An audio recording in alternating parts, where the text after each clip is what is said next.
Bismillahirrahmanirrahim. Velhamdülillahi Rabbil alemin. Ve sallallahu ala seyyidina ve nebiyyina Muhammedin ve alihi teyyibine tahirin.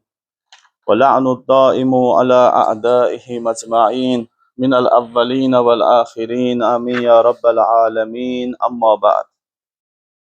Rabbi şrah li sadri ve yessir li emri ve hlul ugdeten min lisani yefkahu kavli.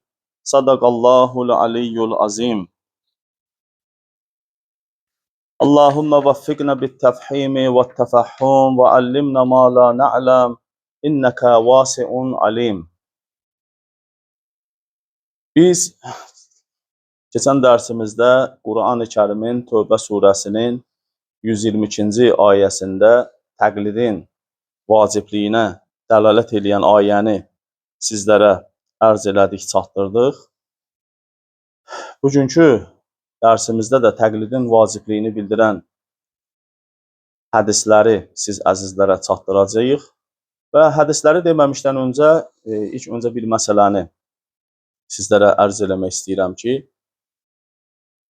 təqlid təkcə məsumun qeybdə olduğu dövrdə yox, təqlid həmçinin elə məsumun öz zamanında da olmuşdu.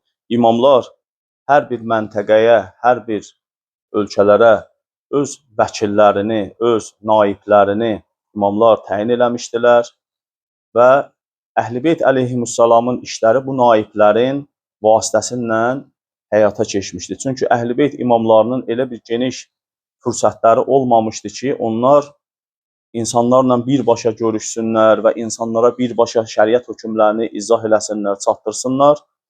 Çünki imamların həyatına biz baxdıqda, xüsusən də İmam Hüseyn əleyhissalamdan sonra imamlar ya Əməvilərin, ya da Abbasilərin təqibi altında olduğuna görə öz tərəfdarları ilə, öz şiyələri ilə rahat görüşə bilmədiklərinə görə imamlar xüsusi fəqihlər vasitəsilə, belə deyək, xüsusi müctehidlər vasitəsilə öz fikirlərini dünyanın hər bir yerinə çatdırmışdılar və insanlar həmin fəqihlərə, həmin müctehidlərə müraciət edib, təqlid edib, şəri hökmlərini əxz edib götürmüşdülər.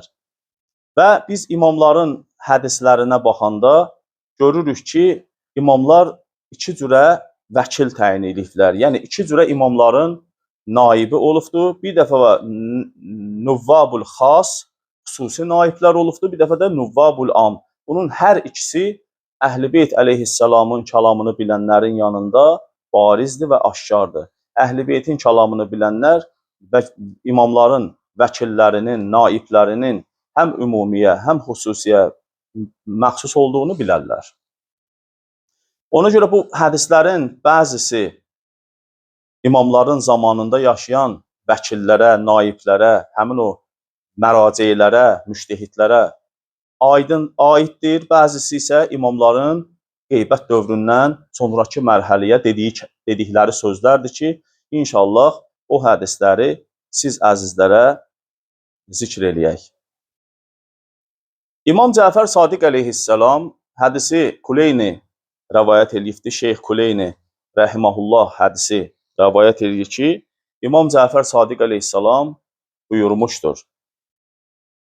Və mən bu hədisi deməmişdən əvvəl ki, o sözü ki dedim siz əzizlərə ki, imamlar işlərini xüsusi naiblərlə görürdülər. Yəni, bu da təqlidin və müraciətin heç bir, istəyir xüsusi naib olsun, istəyir ümumi naib olsun, heç bir fərqi yoxdur. Çünki bütün insanlar dünyanın hər bir yerində imamı görüb, şəxsən imamdan soruşa bilmirdilər və imamların hər məntəqəyə təyin elədiyi fəqihlərin Əhl-i-Beytdən təlim almış, şəriət hökmlərinin sifətlərini deyəcək onlar kimlərdir? İnsanlara müraciət edirdilər, soruşurdular. Və hətta İmam Kazim əleyhissalamın və İmam Sadiq əleyhissalamın dövründə, İmam Sadiq əleyhissalamın və İmam Kazim əleyhimə əfzəlüssəlatu vəssalam Azərbaycana da imamlar xüsusi fəqihlər və xüsusi naiblər göndərmişdilər.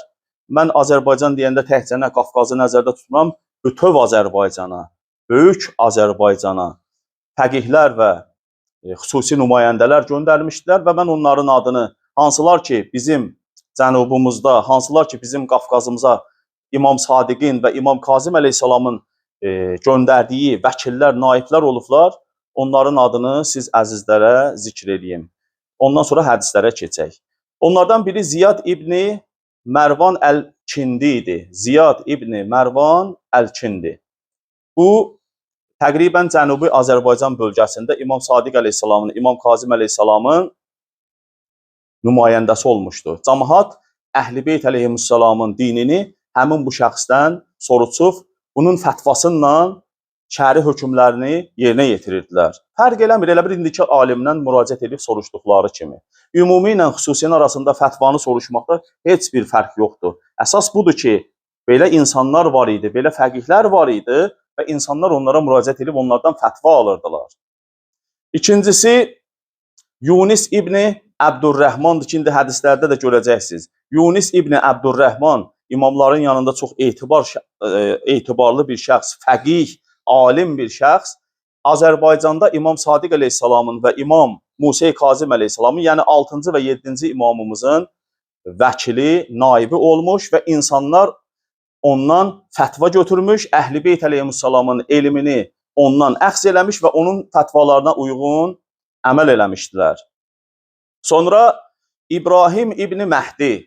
İbrahim İbni Mehdi Qafqaz bölgəsindəki, yəni bugünkü Azərbaycanımızda İmam Sadiq və İmam Kazım əleyhissalam tərəfindən göndərilmiş bir nümayəndə idi. Cəmaət bu bölgədə, bu ərazidə onun fətvasına əməl eləyib, Əhl-i-Beytin fətvasını onun vasitəsindən əxz edirdilər, götürürdülər. Sonra Əbu Səma Məz'ini. Əbu Səma Məz'ini. Bu şəxs İmam Cəfər Sadiq əleyhissalam və Musa Kazım əleyhissalamın tərəfindən Gəncə şəhərinə və Gəncə ilə yanaşı Aran bölgəsinə göndərilmiş, tarixdə adlarını cəm eləmişəm, göndərilmiş bir şəxsdir ki, hətta Gəncəyə belə İmam Cəfər Sadiq əleyhissalam, İmam Musa Kazım əleyhissalam öz vəkilini, öz naibini göndərmişdi. Gəncə cəmaatı və Aran cəmaatı həmin o şəxsdən fətva alırdılar, şəriət hökmlərini onun fətvasına uyğun həyata keçirirdilər.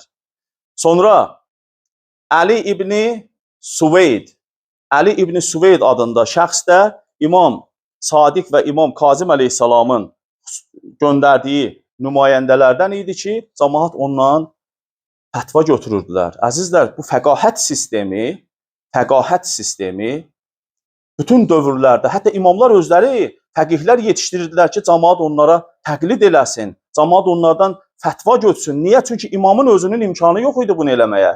İmam cəmaətlə görüşə bilmirdi. Yəni bunu fəhm eləmək çox çətin bir şey deyil. Bunu anlamaq çox çətin bir şey deyil. Bunu başa düşmək çox sadə bir şeydir.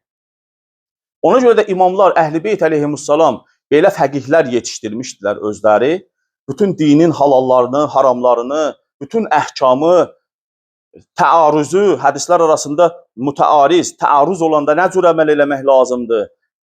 Bütün bunların hamısını öyrədib yetişdirmişdi o fəqihləri İmam Sadiq əleyhissalam. Sonra isə dünyanın hər bir yerinə göndərmişdi və cəmaət onların fətvasına əməl eləyirdi, təqlid eləyirdi və şəri hökmlərini onların fətvasına müvafiq yaşayırdılar.